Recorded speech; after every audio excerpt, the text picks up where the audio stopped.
everyone, I'm Matt. Welcome back to another video. This weekend I'm here at the Tampa RV Show where we're projecting that there's going to be over $250 million of RVs sold this weekend. I'm going to make this video super short and quick. I'm going to give you the 3 tips you need to know for buying an RV at an RV show, and we're starting in 3, 2, 1.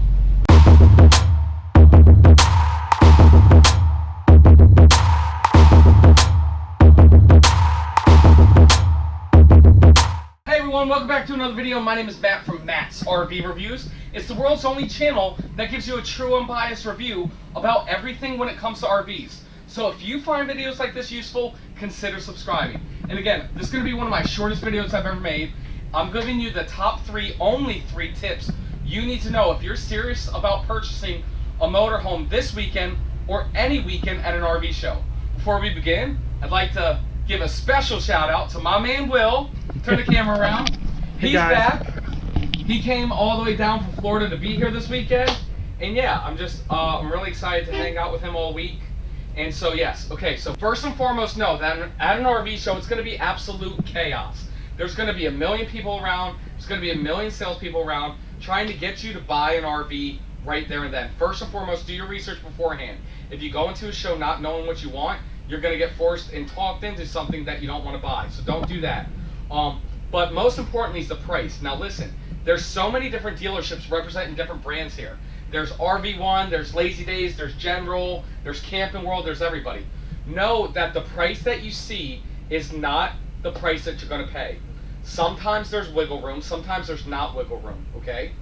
Some dealerships have hidden fees, some advertise that they don't have hidden fees. For an example, the dealership I work at, we do charge freight and prep.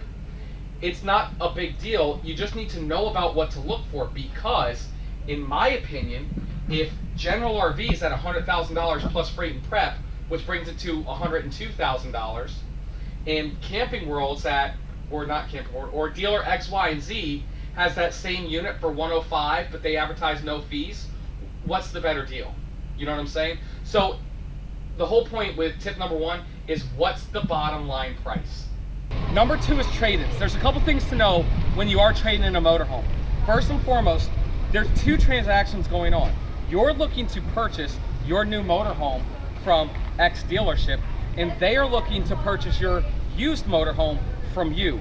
So note that even if, let's say again, you're looking at the same product. If somebody's selling a motorhome for $100 and somebody's selling one for $110, but the dealership selling you that unit for $100 is giving you $50,000 for your trade-in, and the one that's selling it to you for $110 is giving you $65,000 for your trade.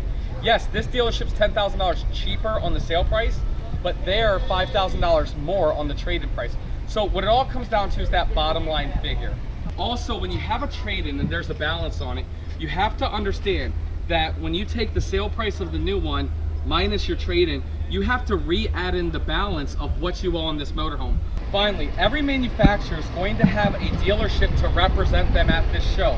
But believe me, that's not the only dealership you have to do business with. If one dealership's selling Winnebago, for example, my dealership also sells Winnebago. You just can't pick it up at our Tampa location. You would have to pick it up at our Ocala location or our Jacksonville store.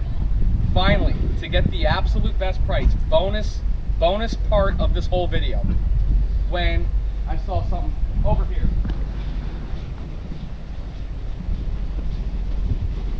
This dealership is selling this product for $87,777. And I'm just using this as an example.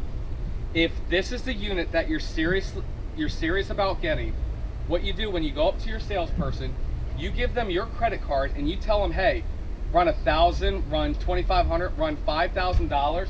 I want to pay $80,000 for this unit. You go there and then you shut up and you see what they say. Trust me, I'm telling you. If I'm your salesman, you do that to me. If Will's your salesman, you do that to him. If there's somebody I don't even know or like, and if you like them and they're your salesman, that's what you do to get the best price. And then you see what they say. And if they don't accept your deal, you do 2 things. You either negotiate or you leave. And then you come see me, Matt's RV Reviews at General RV. Great. All right, so those are the 3 things to do when you enter an RV show if you're serious about your purchase. I want to thank everybody for checking it out. And hey, if you plan on being at the Tampa RV Show this weekend, come find me. Now I'll tell you guys, I'm scheduled to be at the Fleetwood display, but depending on, I'm going to talk to my boss tonight. I think you're going to be able to find me here at the Nexus RV display, just because these Super Cs are fantastic at a great price point. But you're only gonna see the price point if you're here this weekend at the Tampa RV Show. Thanks so much, everybody. Will, thanks so much for driving down to Florida. You're welcome. All right, I'll see you next time.